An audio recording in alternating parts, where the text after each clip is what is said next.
marchons pas selon les expériences, vous êtes d'accord avec moi, mais selon la parole de Dieu. D'accord? Voilà, c'est très important. Hein?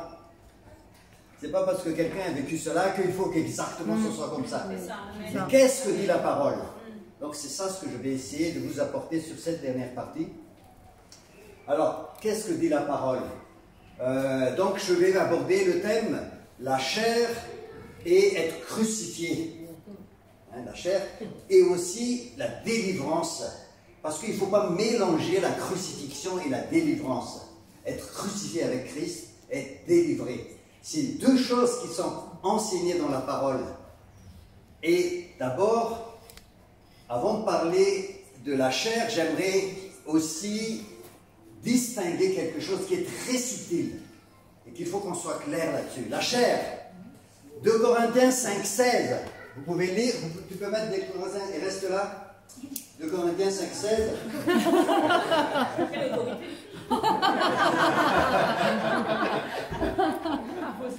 Alors, ainsi, dès maintenant, nous ne connaissons personne selon la chair, même si nous avons connu Christ selon la chair. Est-ce que selon les convoitises, ça? Il n'est pas question de convoitise de la chair, dans ce sens-là, que je connais Christ. On est d'accord. Selon la chair, là, c'est de sang vivant. On est d'accord. Donc la chair peut désigner la personne, comme toi, comme moi. Là, c'est une belle créature de Dieu. Sark en grec, sark c'est la chair, utilisée pour désigner simplement la personne physique. Et là, c'est le cas. Ne marchez selon l'esprit et vous n'accomplirez pas les désirs de la chair. Galates chapitre 5, à partir du verset 19, je crois, et la liste des désirs de la chair, tu peux l'afficher? Donc il faut faire attention quand on prend un terme, parce que dans le contexte, ça désigne bien, ça montre bien ce que Paul dit par là. De bien marcher selon l'esprit et vous n'accomplirez point les désirs de la chair. Et la suite, c'est quoi les désirs de la chair? Car la chair a des désirs contraires à l'esprit, l'esprit opposés l'un à l'autre, afin que vous ne fassiez pas ce que vous voudriez. Continue encore. Vous êtes conduits par l'esprit, vous n'êtes pas sous la loi. Continue encore. On va y arriver aux œuvres de la chair, elles sont évidentes, c'est-à-dire l'inconduite, l'impureté, la débauche, etc. Et vous allez voir des choses horribles qui n'ont rien à voir avec Jésus que je connais selon la chair. D'accord? Voilà. Donc je voulais d'abord faire cette distinction-là, qui est très importante. La chair, qui est une œuvre merveilleuse de Dieu, c'est-à-dire mon corps physique, je te loupère de ce que je suis, une créature merveilleuse. Il ne faut pas confondre avec le principe de la chair qui est la conséquence de la chute et qui génère toutes ces œuvres et qui va rentrer comme un principe dans notre être, hein, qui va nous entraîner dans le péché. C'est ce qu'on appelle le péché originel. Et qui va s'incruster même dans notre âme partout. Hein? Et donc, là, la Bible nous donne une solution. La Bible nous donne aussi une solution pour les liens démoniaques qui met des esprits et qui nous lie pour commettre des choses indépendamment de notre volonté. Et je pense que dans le témoignage de Marie-France, et là je vais donc donner cet éclairage, il y avait les deux choses. Il y avait un esprit de colère qui était sur elle. Il a fallu que le Seigneur brise les liens et la libère. Mais deuxièmement, il y avait aussi une volonté de Marie-France d'être libérée de ce principe mauvais qui est ce principe de la colère qui vient des œuvres de la chair. Alors, on va décortiquer ça. Mais c'est imbriqué de telle manière que c'est comme je vous disais tout à l'heure, esprit, âme et corps. Quand Siam passait, on ne peut pas dire voilà l'esprit de Siam, ou voilà le corps de Siam, ou voilà l'âme de Siam. C'est les trois ensemble, mais en fait c'est imbriqué. Seul Dieu voit et peut séparer la jointure qui sépare l'âme et l'esprit. Ça, on a vu ça avec la parole de Dieu dans Hébreux 4, 12. Vous vous rappelez? Voilà, qui est puissante et qui peut faire la part des choses. et qui nous donne un éclairage et ça devient clair pour nous. C'est-à-dire, qu'est-ce que je dois faire, Seigneur? Je dois crucifier ma vieille nature et je dois briser l'autorité, les liens qu'il y a sur ma vie. C'est important. Hein? Donc, là, ces choses-là peuvent se poser sur l'âme. D'accord? Le principe de la chair. Alors, maintenant, on va lire un verset dans Galates chapitre 5, verset 24. J'espère que je ne me trompe pas.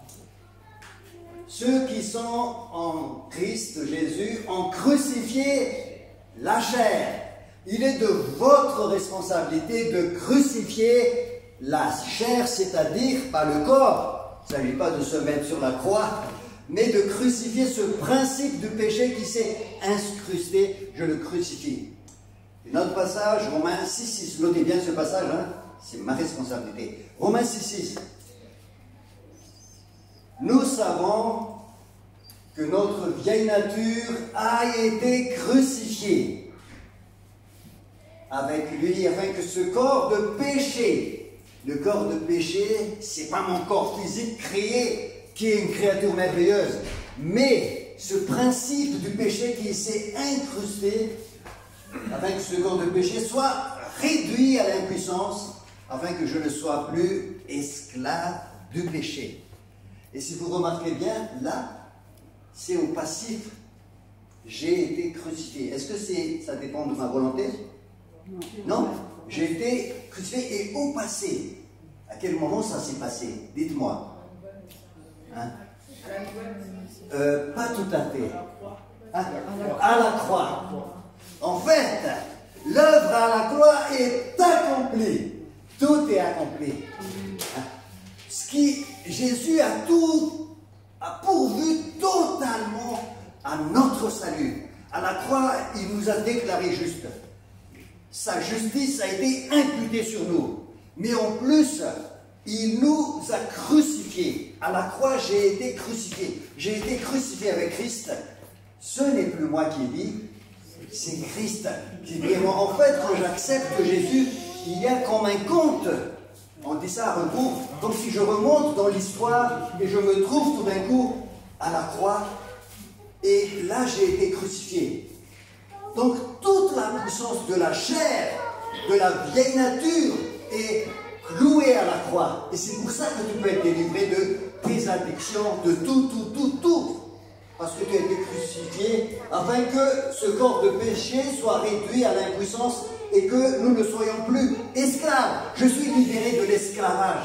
Pourquoi? Parce qu'il y a 2000 ans, j'ai été crucifié. Mais ce qui se passe à la nouvelle naissance, Nathalie, j'active ce qui a été fait il y a 2000 ans. Ça devient réel dans ma vie. Vous comprenez? J'active, ça devient réel. Comme le salut qui a été acquis à la croix, quand tu acceptes Jésus, ça devient réel pour toi. Tu l'actives, tu le saisis. Et la libération aussi, c'est pareil. Donc il y a un aspect passif. Jésus ne t'a pas demandé ton avis, mais dès l'instant où tu actives, ça devient réel et tu es libéré. Et comment l'activer? Galates 5.24, on peut le remettre de nouveau. C'est comme ça qu'on l'active. Galates 5.24. Galates 5.24. Ceux qui sont en Christ Jésus ont crucifié. Quand je crucifie, j'active, je prends la décision, comme il a fait Marie-France. Hein, elle a dit très bien, en tout cas je l'ai bien entendu dans son témoignage, elle a dit, je prends la décision de laisser ça au fond du trou et de sortir. Et c'est ça qui active la puissance et qui te libère.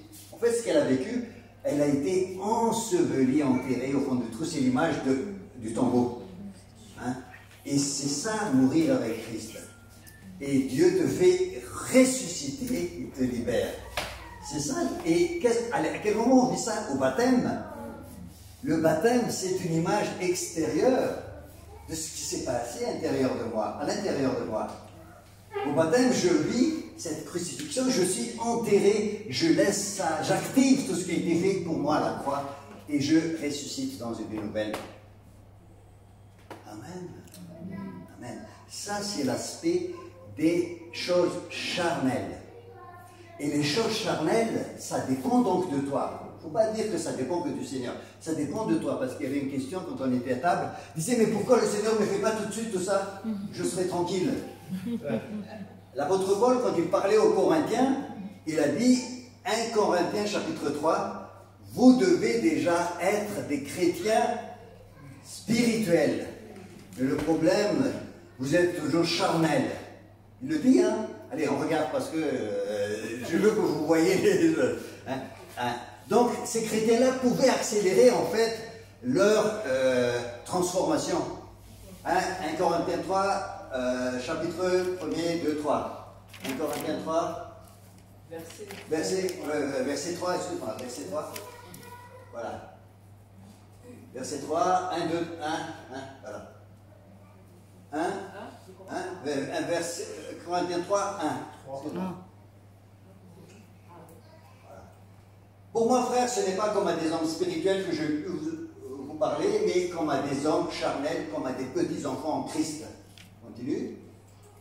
Je vous ai donné du lait, non de la nourriture solide, car vous ne pouviez pas la supporter. Et vous ne le pouvez pas, même à présent, parce que vous êtes encore charnels. Encore une fois. En effet, puisqu'il y a parmi vous de la jalousie, discorde, n'êtes-vous pas charnels et ne marchez-vous pas d'une manière toute humaine. Paul voulait déjà leur donner quelque chose de solide, mais il ne peut pas. Ils sont restés charnels. Ils auraient pu être spirituels, mais il ne peut pas. Et quand vous analysez, je vous invite à lire ce livre de 1 Corinthiens, vous allez découvrir que ces gens-là se disputent. Moi, je suis de Paul, d'Apollos, etc. Il y en a un au chapitre 5 qui a pris la femme de son père. Au chapitre 6, ils ont allé au tribunal pour accuser les uns et les autres. Ils sont charnels. D'accord? Paul espérait déjà qu'ils deviennent spirituels. Donc, être spirituel, c'est être conduit par l'esprit. Marcher selon l'esprit et vous n'accomplirez pas les œuvres de la chair. Et ça, vous pouvez le faire dès maintenant. Il ne faut pas attendre. Vous pouvez le faire et accélérer. Il y a des gens qui, ça fait 10 ans qu'ils sont dans le Seigneur et ils font les mêmes bêtises. Ils font les mêmes problèmes. Et à chaque fois qu'ils sont là, ça crée des désordres, de bazar dans l'église avec des disputes. Je dis ça pour vous, mais il y a des gens comme ça. Et il dit, maintenant, moi j'en ai marre, je vais changer d'église. Change d'église et il va recréer les disputes dans notre église. Là, je change d'église. Je retourne d'église. C'est eux que Dieu a envie de changer. C'est dans la solution. Donc c'est important. Ça, c'est les œuvres de la chair qu'il faut crucifier à la croix. Mais c'est à la croix que c'est été crucifié et c'est l'esprit qui nous donne la vie de résurrection. Ça, c'est important.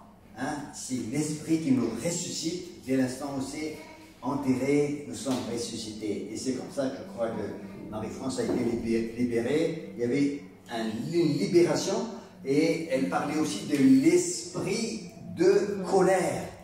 Cet esprit de colère-là, ça ne dépend pas de ta volonté ni de ta force. Ça, il faut lier et chasser.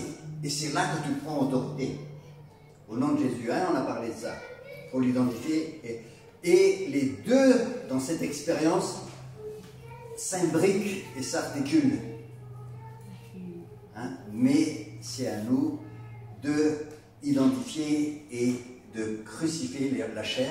Attention, ne crucifiez pas les liens de l'esprit, il faut prendre autorité. Attention, ne chassez pas les œuvres de la chair. Il y a des gens qui disent, non, au nom de Jésus, je chasse les œuvres de la chair. Non, le Seigneur ne te dit pas de chasser, il a dit crucifie-le. Le Seigneur te dit de renoncer, d'aller à tel endroit. De ne pas faire ceci, de ne pas garder de telles choses dans ta maison. Ça, c'est des trucs qui t'amènent à la convoitise. Libère-toi de ça. Et c'est pour ça que l'apôtre Paul, je vais terminer sur ça, par ça, sur ce sujet-là, dans Colossiens chapitre 3, verset 3, qu'est-ce qui est écrit? Vous êtes morts, j'ai été crucifié. C'est pareil. Vous êtes morts, je suis bien vivant, mais en fait, vous êtes morts. et votre vie est cachée en Christ. Donc je suis mort en fait. Ça, c'était ce qui a été fait il y a 2000 ans. Quand j'ai dit, il a pourvu à ma justification, mais il a pourvu aussi à mes addictions. J'ai été crucifié. Et au verset 5, vous êtes morts, faites mourir. Faites donc mourir. Je suis mort, mais l'apôtre Paul dit, faites-le mourir. Active ce qui a été fait il y a 2000 ans, dans ta vie et maintenant. Faites donc mourir. Est-ce qu'il se contredit? Non. Active ce qu'il a déjà fait. Et maintenant, une dernière chose. L'articulation entre la délivrance, la chair et la sanctification. C'est très important. Il ne faut pas mélanger les trois. Je termine par ça, la sanctification. Tout ça, c'est une évolution progressive dans notre vie chrétienne. Hein, il faut que je sois libéré des œuvres de la chair par la crucifixion. Il faut que je sois délivré par les liens de l'ennemi, par l'autorité que Jésus nous donne. Et enfin, tout ça va produire la sanctification. Qu'est-ce que ça veut dire sanctification? Qu'est-ce que ça veut dire sanctification? 1 Corinthiens chapitre 1er, verset 2. 1 Corinthiens chapitre 1er, verset 2, et je termine par ça. À l'église, l'apôtre Paul parle aux Corinthiens qui sont charnels, hein? On est d'accord, hein? Ce ne sont pas des gens, des enfants de cœur, hein? Entre guillemets. C'est terrible, ces Corinthiens. Hein, il y en a un qui prend la femme de son père, il y en a un qui se dispute même pendant qu'ils mangent. Hein. Ils font de l'orgie, ils se disputent et ils prennent la Sainte Seine. Et l'autre qui attaque son frère au tribunal, et un qui dit moi je suis de Paul et se dispute. C'est terrible, hein. Je ne sais pas si vous avez vu des églises comme ça. Et c'est terrible. Lisez ce livre et vous allez voir. Ils sont terribles, mais là Paul dit à l'église de Dieu qui est à Corinthe, à ceux qui ont été sanctifiés en Christ Jésus. D'abord, tu es sanctifié avant d'être transformé.